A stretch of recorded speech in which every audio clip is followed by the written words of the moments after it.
The crystalline spires of New Arcturus Prime gleamed against the amber sky. As Admiral HFY Nullian watched the human cremation ships drift past his observation deck, thousands of them sleek, silver vessels carrying the ashes of Earth's dead into the void beyond the galactic rim. The humans had been doing this for 3 decades now, ever since the Valdorian Collective had graciously permitted their species to join galactic civilization. Barbarians, muttered Defense Coordinator Yelex Trom, her gill slits fluttering with disgust, launching their rotting remains into space like garbage. At least they're finally cleaning up their filthy homeworld. HFY's mandibles clicked. In agreement, the humans were useful enough, excellent miners, decent technicians, surprisingly creative engineers when properly supervised. But their customs remained primitive, their emotional attachments to corpses utterly mystifying to civilized species. The Collective had banned human burial practices on colonized worlds years ago, forcing them to adapt this crude workaround. How many today? HFY asked, his 6 eyes tracking another formation of cremation vessels. 47,000, replied Tactical Officer Prexhan Vortis, consulting his bioneural interface. They've launched over 30 million containers since the practice began, always following the same trajectory straight into the Dark Rim. Beyond our scanner range, the Dark Rim, that lawless expanse of space where stellar formation had ceased millennia ago, leaving nothing but cosmic dust, rogue asteroids, and the occasional pirate base. The perfect dumping ground for human refuse. HFY's attention shifted to the tactical display showing human settlements across collective space. 47 worlds, each contributing to the Empire's mineral wealth and technological advancement. Humanity had proven remarkably adaptable to subjugation, unlike the HFY, who'd required orbital bombardment, or the Rillan Confederacy, who'd been reduced to breeding stock after their failed rebellion. A priority transmission crackled through the bridge speakers. Admiral Nullian, this is Deep Space Monitoring Station Omega-7. We're detecting anomalous energy signatures from the Dark Rim sector. HFY straightened. Define anomalous, sir. The readings don't match any known stellar phenomena. The signatures appear artificial, and they're growing stronger. Investigate immediately. Deploy reconnaissance Fleet Tau. Within hours, the sleek warships of Fleet Tau were accelerating toward the Dark Rim, their quantum drives carving paths through spacetime itself. Captain Vexener Hollow commanded the lead vessel, a kilometer-long dreadnought bristling with plasma. Cannons and phase torpedoes. What they found defied explanation. The cremation containers, millions of them, had somehow coalesced into massive structures, not randomly, but with deliberate precision, as if following some incomprehensible blueprint. Hollow's sensor operator reported readings that made no sense. The metal containers had molecularly bonded, creating hull plating stronger than reinforced titanium. The ashes within had somehow reorganized into complex circuitry, organic neural networks, power cores that pulsed with biometric energy. Ships. The humans had been building ships, but these weren't crude vessels cobbled together from salvage. Each one stretched 5 kilometers from bow to stern, their hulls gleaming with an inner light that seemed almost alive. Weapon ports dotted their surfaces, cannons that radiated power signatures beyond collective comprehension. Most disturbing of all, the ships were empty of life signs, yet clearly operational. Ghost ships, whispered Hollow's tactical officer, crewed by the dead. Hollow's report reached Admiral Nullian within the hour, along with detailed scans that made the Admiral's blood freeze in his veins. The humans hadn't just been disposing of their dead. They'd been seeding space with raw materials for a fleet that somehow incorporated the consciousness, the memories, the very essence of 30 million human souls. As emergency sessions convened across collective space, as admirals and coordinators debated the implications, as xenobiologists struggled to explain how human ashes could spontaneously organize into functional technology, one fact became terrifyingly clear: the ships were moving, heading directly toward collective space. And they were not alone. Long-range sensors detected hundreds more formations throughout the Dark Rim, each one containing dozens of impossible vessels. The humans had been planning this for decades, disguising the greatest military buildup in galactic history as a quaint, Death Ritual.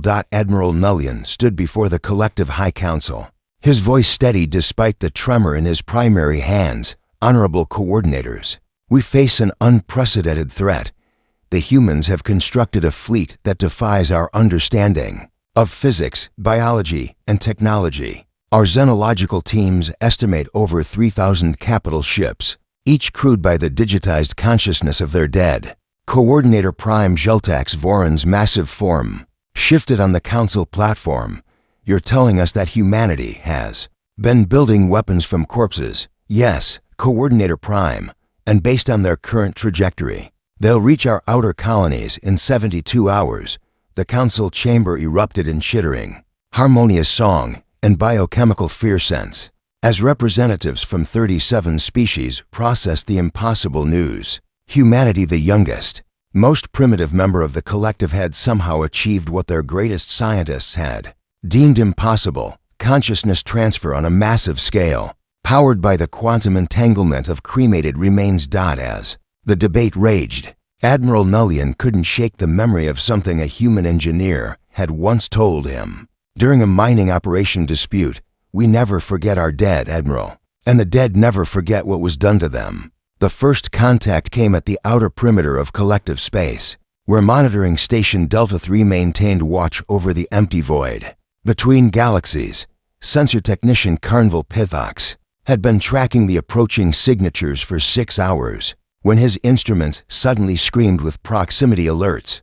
"Contact!" Pithox's secondary voice sac vibrated with alarm. Multiple vessels dropping out of quantum fold, bearing to 7 Mark 6.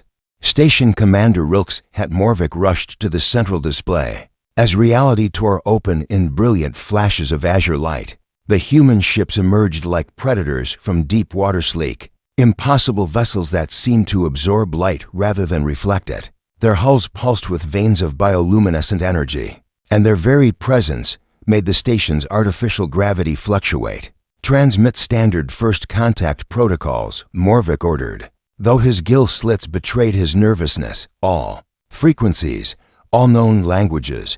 The response came not through their communication arrays, but directly into their minds, a chorus of 30,000 voices speaking in perfect unison, each one distinctly human yet somehow more than human. "We are the returned. We are the children of Earth who died under your chains. We remember every slight, every injustice, every life cut short by your indifference. You took our worlds, you enslaved our people, you turned us into cattle.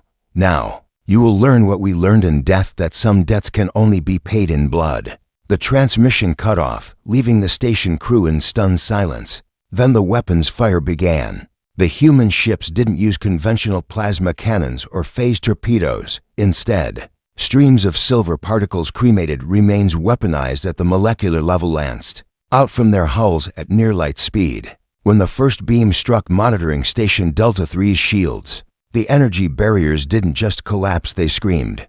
Morvik watched in horror as his defensive grid registered impossible readings. The ash stream weapons didn't just deliver kinetic or thermal damage. They carried the quantum entangled consciousness of the dead, and that consciousness was angry. The station's bioneural computer cores began experiencing what could only be described as psychic feedback as thousands of vengeful human souls invaded their systems. "Mayday! Mayday!" Morvik broadcast on all emergency frequencies. "Unknown hostiles engaging with unconventional weapons. Repeat. We are under attack by..." The second ash stream punched through the station's primary hull, and the screaming started. In earnest, not from damaged equipment, but from the crew themselves. The particles carried more than destructive energy, they carried memories. Every collective citizen touched by the ash streams suddenly experienced the final moments of dying. Humans, the children who'd starved on resource-depleted worlds, the miners who'd died in collapsed shafts, the families separated by forced relocations. Sensor technician Pithox collapsed at his station, his neural interface overloading as he experienced the death of a human child named Marcus, shot by collective security forces during a food riot on Kepler 4. Communications officer Trelanik screamed as she felt the last breath of Fatima al-Rashid, who died of preventable disease. In a collective labor camp, the human ships moved with fluid grace. their ash stream weapons carving through the station's superstructure like death itself given form. But they weren't trying to destroy the station quickly, they were making it suffer, forcing its crew to experience every atrocity the collective had inflicted on humanity. Commander Morvik, his mind reeling from the psychic assault, managed to activate the station's emergency beacon before the final barrage struck. The transmission reached Sector Command just as Delta III exploded in a cascade of silver fire that looked disturbingly like falling cremation ash. Admiral Nullian received the report while en route to the front lines aboard his flagship, the Inexorable Truth. The vessel's massive bulk housed enough firepower to sterilize a planet. But as he reviewed the tactical data from Delta III's final moments, he wondered if conventional weapons would prove effective against an enemy that had weaponized death itself. Analysis. Commander Vorthuk. He ordered his chief science officer. The insectoid specialist's compound eyes reflected the holographic displays. Preliminary data suggests the humans have achieved consciousness digitization on an unprecedented scale. Each ash particle retains quantum-entangled neural patterns of the deceased. When weaponized, these particles can interface directly with biological and technological systems, effectively turning their targets into unwilling receptors for traumatic memories. And the ships themselves, biotechnological hybrids powered by what we can only term necromantic energy. The cremated remains have been restructured into neural networks that somehow maintain the personality matrices of their original owners. Admiral, we're not just fighting ships, we're fighting the vengeful dead. Nullian's mandibles clicked rapidly, a sign of deep contemplation. 3 decades of human subservience had made the collective complacent. They'd viewed humanity as useful, but harmless, a species too primitive to pose a real threat. The irony wasn't lost on him. By forcing humans to dispose of their dead in space, the collective had inadvertently enabled the greatest strategic deception in galactic history. Deploy the 3rd and 7th battle fleets, he commanded. All ships to combat. Readiness. Prepare for engagement with hostile forces of unknown capability. As klaxons wailed throughout the massive dreadnought, Nullian couldn't shake the memory of the human voices from Delta III's final transmission. They hadn't sounded like the living. They'd sounded like something far more dangerous, the dead, who remembered everything and forgave nothing. The first skirmish had lasted less than 10 minutes, but its implications would reshape the war to come. The humans weren't just rebelling, they were bringing their ancestors with them. Battle Group Helix engaged the human fleet 17 hours later. In the asteroid field of the Mortex system, Admiral Nullian watched the engagement unfold from his flagship's tactical center, surrounded by holographic displays that painted a picture of escalating horror. Commander Yixtal Korvek led the charge aboard the battlecruiser Sovereign's Edge, her weapons arrays lighting up space as 47 collective warships formed a defensive sphere around the system's primary mining colony. The human ships approached like spectral wolves, 63 vessels that moved with an eerie coordination no living crew could achieve. Target their command ship, Korvek transmitted to her fleet. Concentrated plasma barrage on my mark. The collective's opening salvo was magnificent in its destructive power. Dozens of plasma cannons fired in perfect synchronization, their golden beams converging on the lead human vessel, a 5-kilometer nightmare of organic curves and pulsing ash veins. The concentrated firepower could have vaporized a small moon. The human ship absorbed every shot without slowing. Impossible, whispered Korvek's tactical officer. Energy dissipation readings show complete absorption. They're not deflecting our weapons, they're consuming them. The human counterattack began with a sound that shouldn't have been possible in vacuum, a low, mournful dirge that somehow penetrated ship hulls and reached the ears of every collective crew member. Then the ash streams began firing, but these weren't the precise beams used against Delta III. These were massive torrents of weaponized cremation remains that spread like silver clouds across the battlefield. The first collective destroyer to be engulfed was the Storm's Fury. Its crew had 30 seconds to appreciate the beautiful, glittering cloud before the ash penetrated their hull plating at the molecular level. The particles didn't just breach their armor, they transformed it, turning solid metal into a conductor for the memories of the dead. Captain Holven Trakis felt his ship begin to die around him. as the walls themselves started screaming. The ash had integrated with his vessel's neural networks, and now every surface displayed the faces of dead humans, children, elders, soldiers, civilians, all staring accusingly at their killers. The storm's fury became a tomb filled with ghosts. Made manifest: all ships, emergency protocols, Korvac broadcast, seal environmental systems, cut neural links to ship networks. But it was too late. The human ships had closed to close combat range, and their true horror became apparent. The vessels didn't just carry weapons, they were weapons. Their hulls split open like massive flowers, revealing interior chambers lined with the reconstituted bones of the dead. From these bone cathedrals emerged clouds of microscopic ash drones, each one carrying the complete neural pattern of a deceased human. The drones swarmed over collective ships like vengeful spirits. They phased through armor, infiltrated life support systems, and began the process of consciousness conversion. Crew members across the fleet suddenly found themselves experiencing the collective trauma of 30 million human deaths, feeling every moment of suffering the collective had inflicted over 3 decades of occupation. Commander Korvac watched her tactical display disintegrate into chaos as ship after ship fell silent or began transmitting incomprehensible messages, human voices speaking through collective vocal apparatus, demanding justice for crimes most of the current crew had never personally committed. The battlecruiser Eternal Vigilance managed a desperate ramming maneuver, its reinforced prow striking a human vessel amidships. For a moment, it seemed the ancient tactic might work until the human ship revealed that it, too, could absorb kinetic energy. The Vigilance's momentum simply added to the human vessel's power reserves, fueling weapons that turned 3 more collective ships into screaming monuments to genocidal guilt.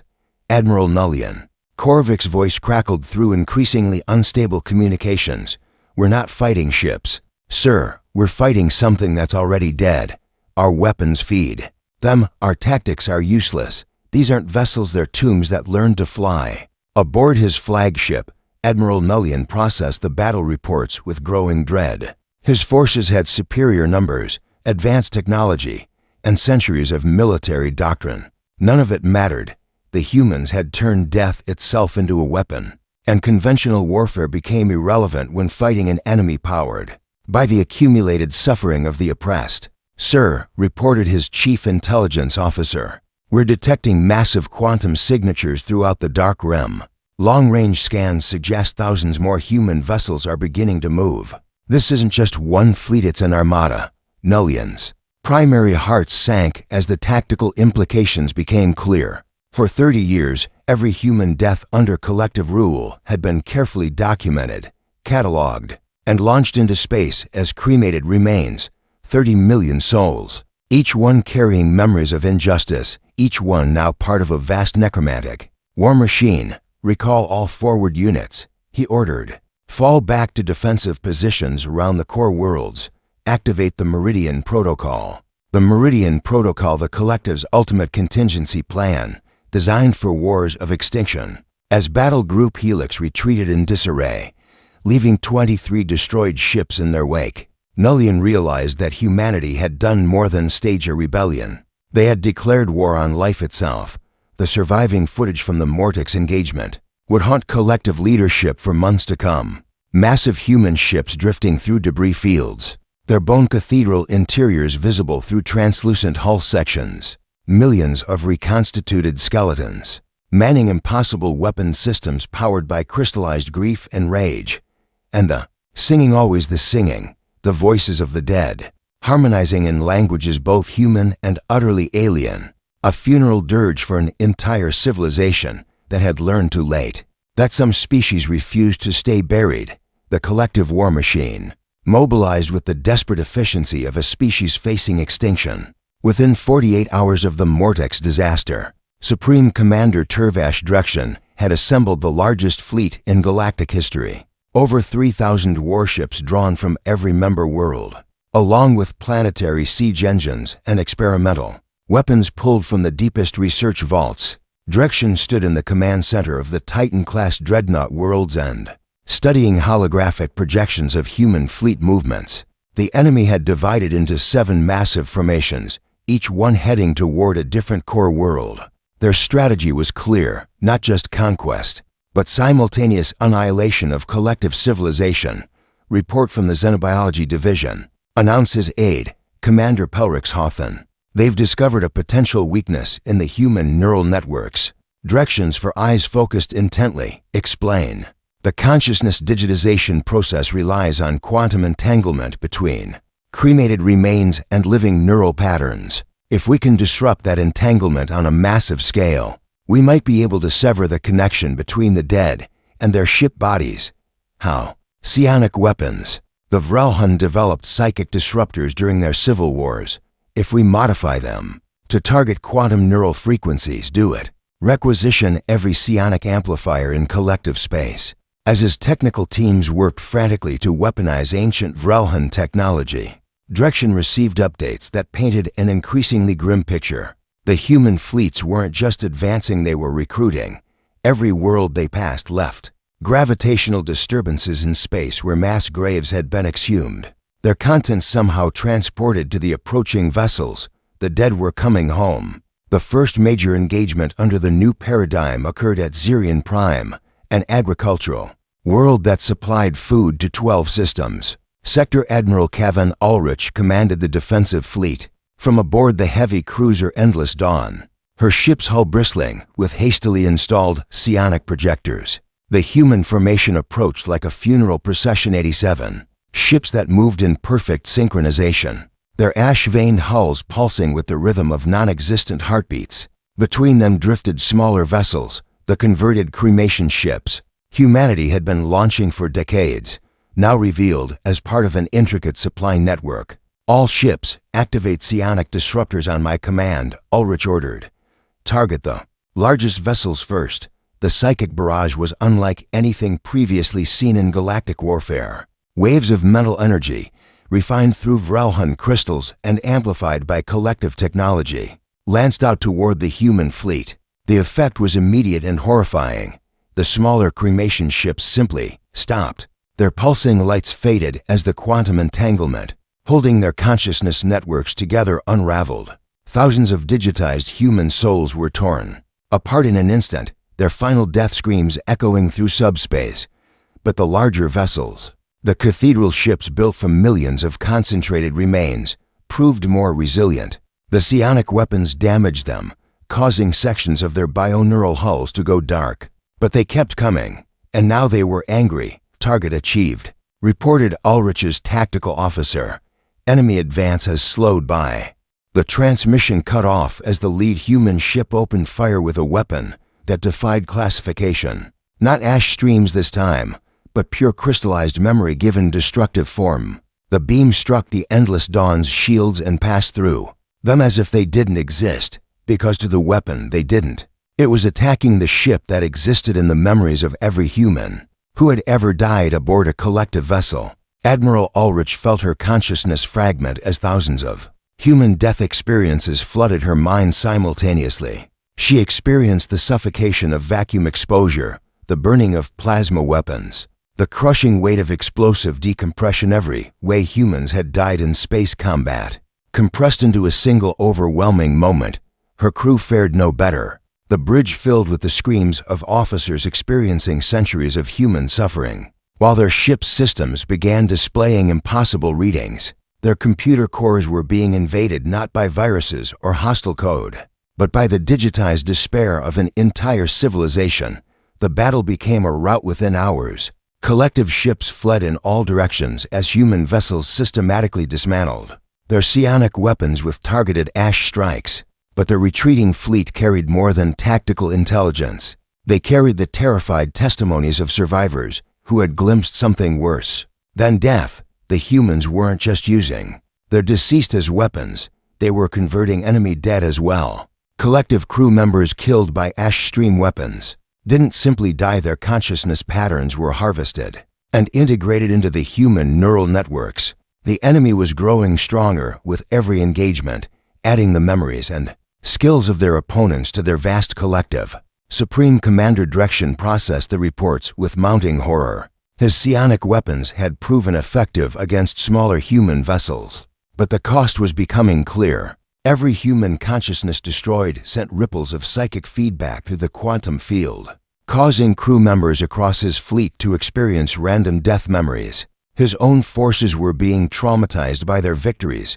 "Sir," reported his intelligence division, "we've detected significant changes in human fleet composition. They're incorporating destroyed collective vessels into their formations, using our own technology against us." On the main display, long-range sensors showed the impossible sight of collective dreadnoughts flying alongside human cathedral ships, their hulls now pulsing with the same ash vein patterns.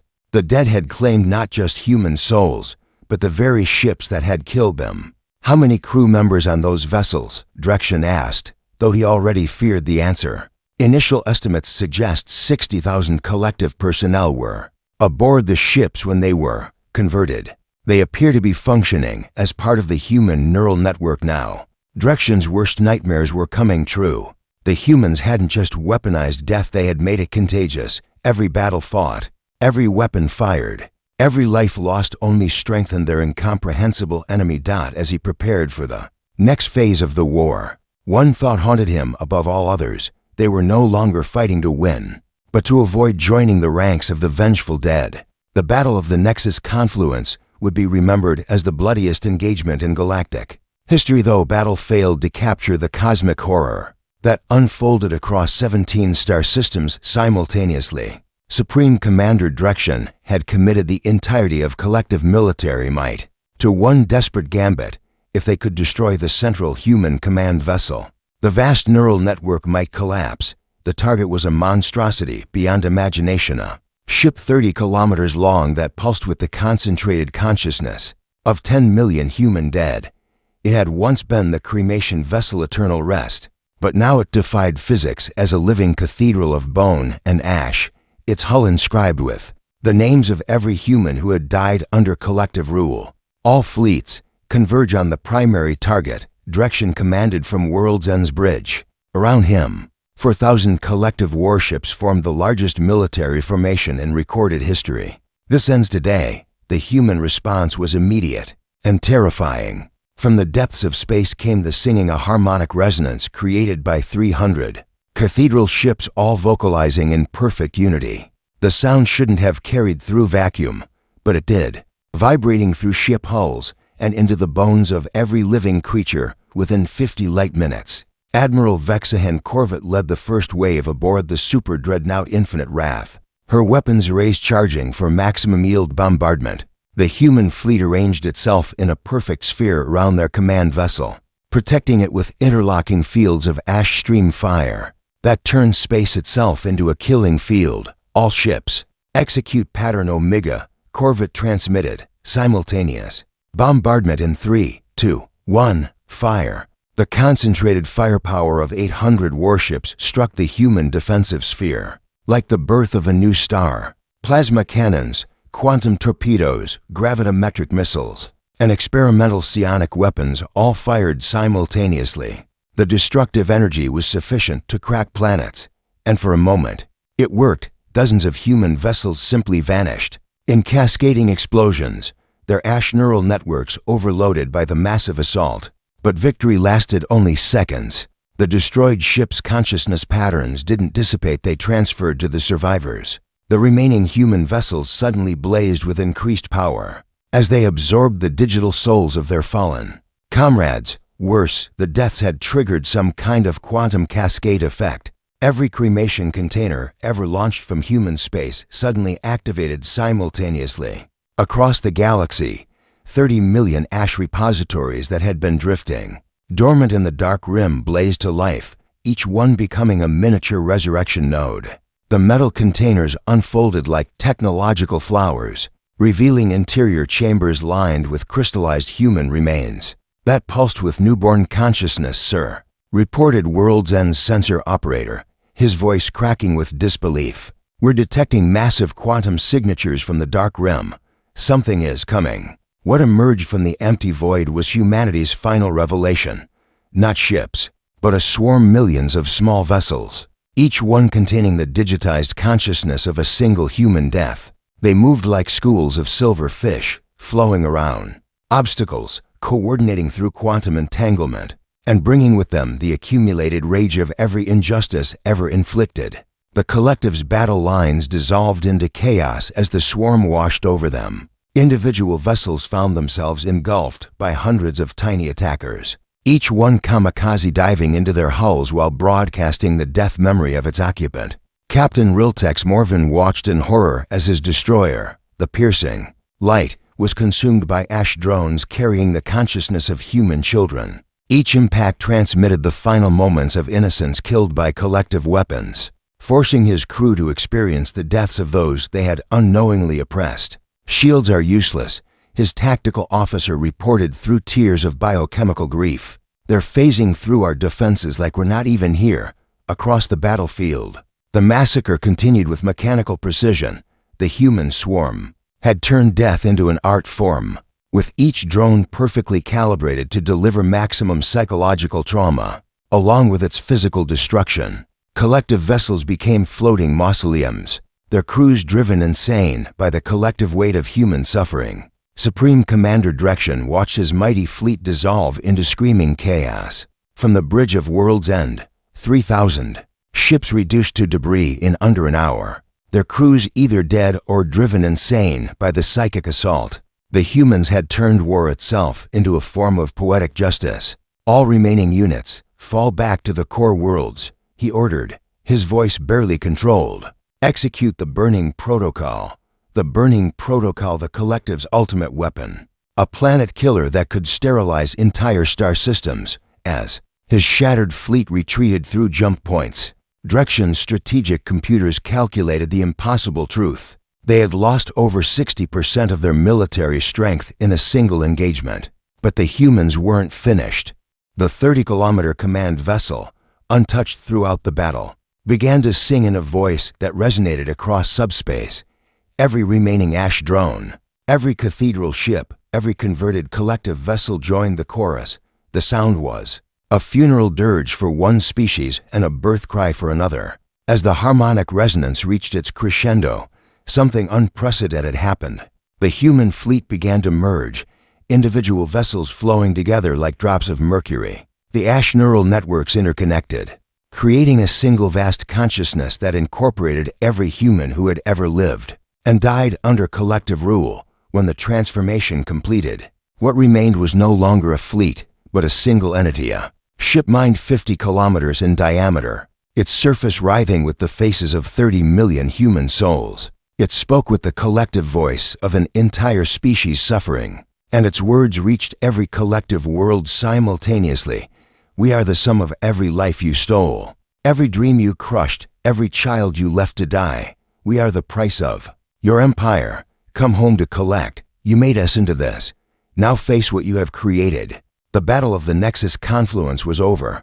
The war had just begun. The collective's final stronghold was Valdoria Prime, the home world of the species that had founded the Galactic Empire 3 millennia ago. Here, in the shadow of crystalline spires that reached toward the stars, Supreme Commander Drection prepared for the last battle of a dying civilization. The planet's orbital defenses were staggering, a network of battle stations, asteroid fortresses, and planetary shields that could withstand supernova-level bombardment. 10,000 automated defense platforms surrounded the world like a metallic constellation, each one armed with weapons that had conquered 100 species.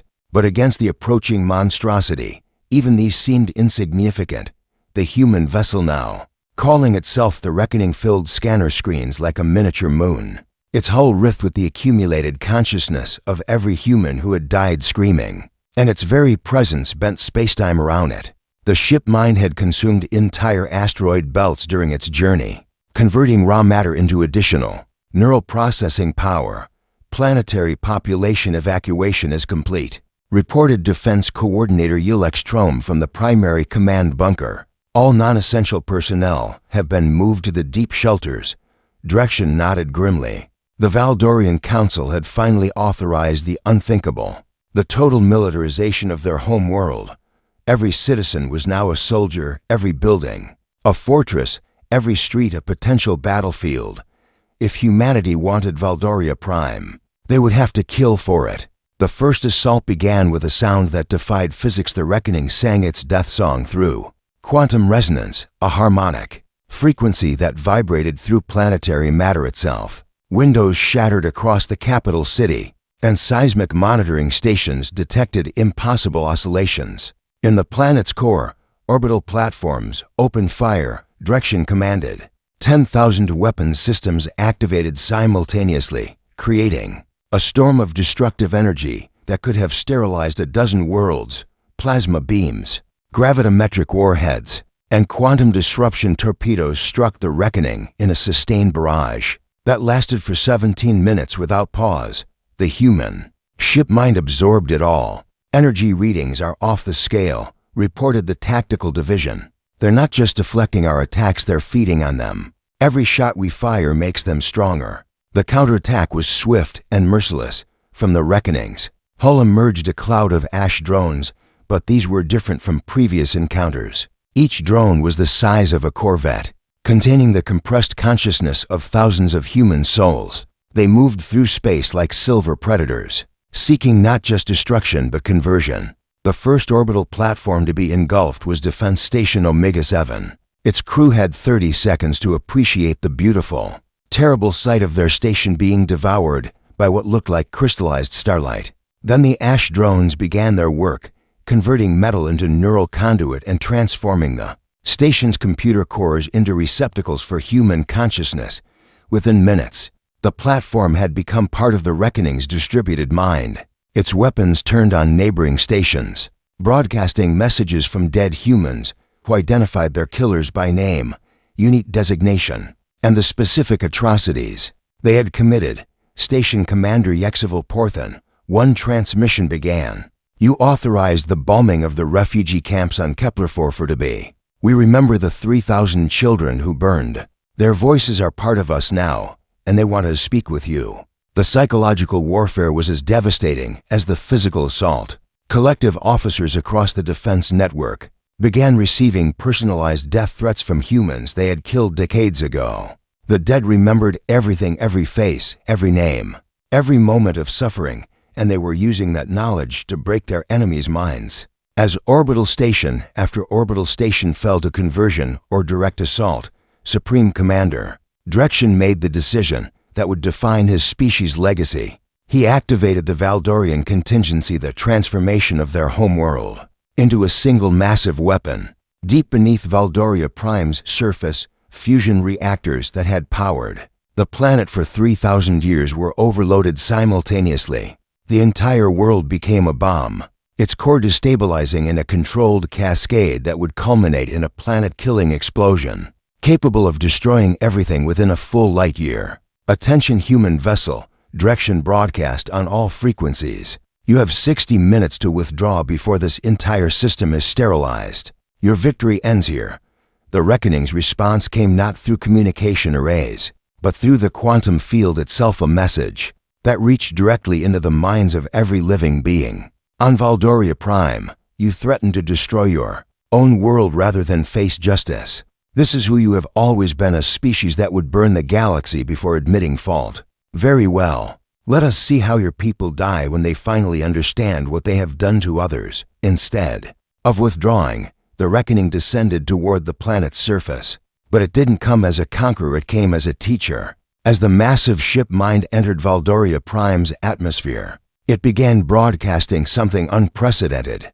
The complete historical record of collective atrocities as experienced by their victims. Every Valdorian citizen suddenly found themselves experiencing the collective's 3,000-year history from the perspective of its victims. They felt the terror of first contact as seen through the eyes of species marked for conquest. They experienced the slow starvation of resource extraction, the despair of families separated by forced labor programs, the agony of children dying from preventable diseases in collective camps. Most devastating of all, they experienced humanity's suffering in excruciating detail. Every mining accident that could have been prevented, every riot that had been crushed with lethal force, every slow death from industrial poisoning, all of it flooded through Valdorian consciousness. Like a psychic tsunami, the planet's population began to break, not from fear of the approaching explosion, but from the crushing weight of collective guilt. For the first time in their species' history, they truly understood what their empire had cost. "Sir," reported Coordinator Trome, her voice hollow with shock, "we're receiving surrender requests from across the planet. The population. They're demanding we call off the contingency." Drexian stared at the tactical displays showing the Reckoning's massive form, settling into Valdoria Prime's upper atmosphere like a metallic storm cloud. The ship mind had accomplished something no military force had ever achieved. It had made an entire species confront the moral consequences of their actions. "The contingency cannot be stopped," he replied numbly. "The fusion cascade is already beyond our control." As if responding to his words, the Reckoning suddenly blazed with impossible energy. The ship mind had made its decision.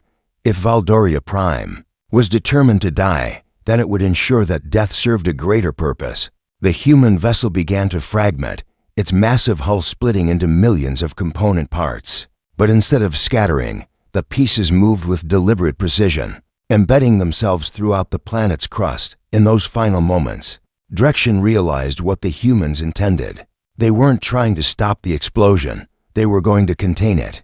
"Impossible," whispered his chief science officer. "The energy release will be equivalent to a stellar detonation." Nothing could. The contingency detonated with the force of a newborn star. Valdoria Prime's core erupted in a cascade of nuclear fire that should have sterilized the entire system.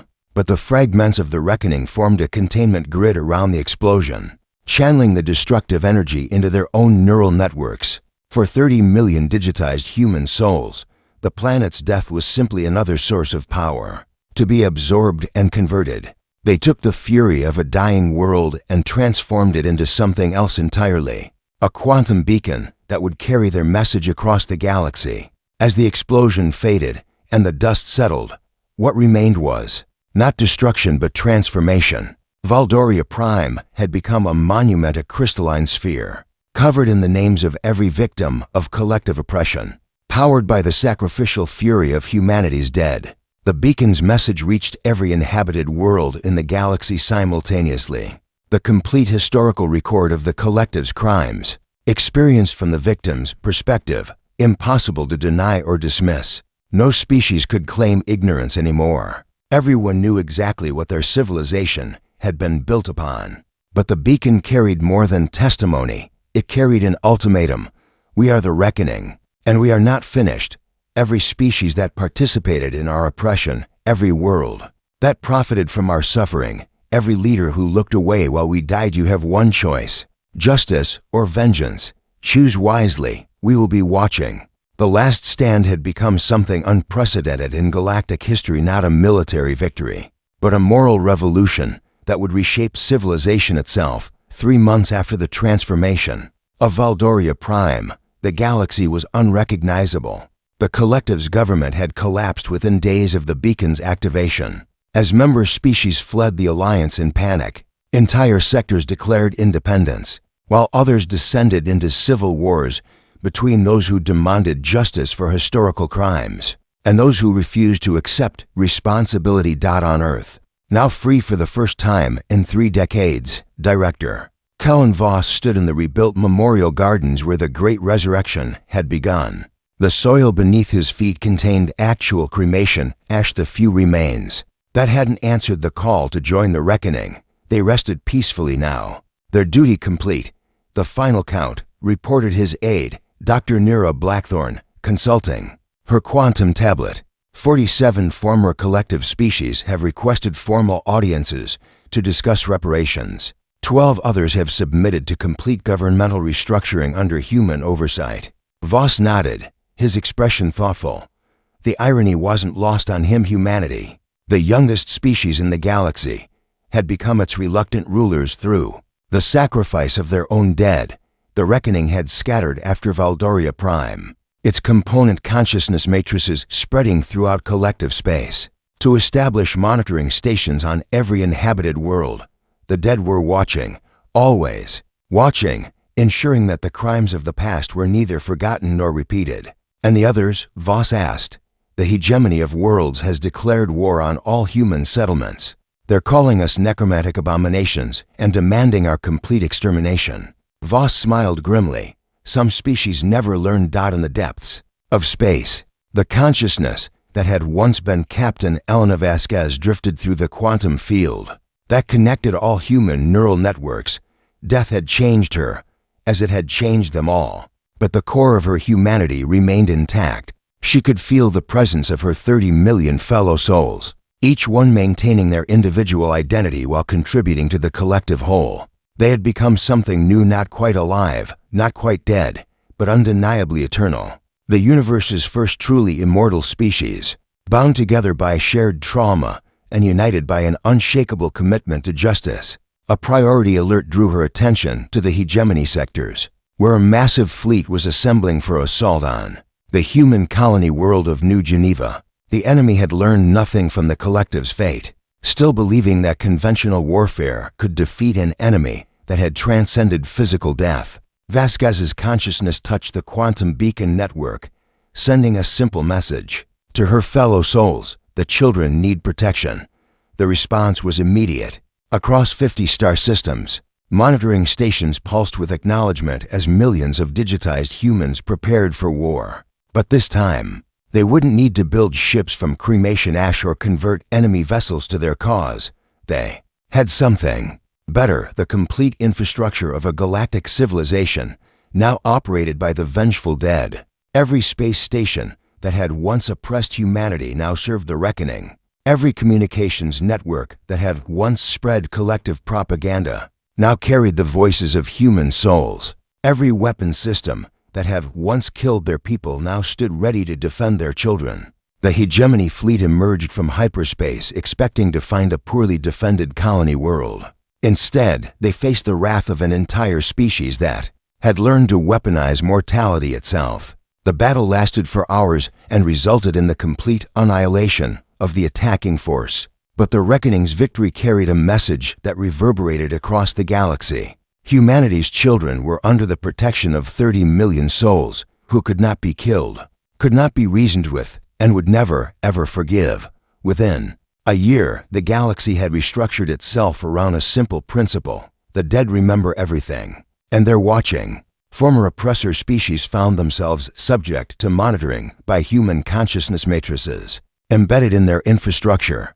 Criminal leaders discovered that their victims' voices followed them everywhere, broadcasting their crimes to anyone willing to listen.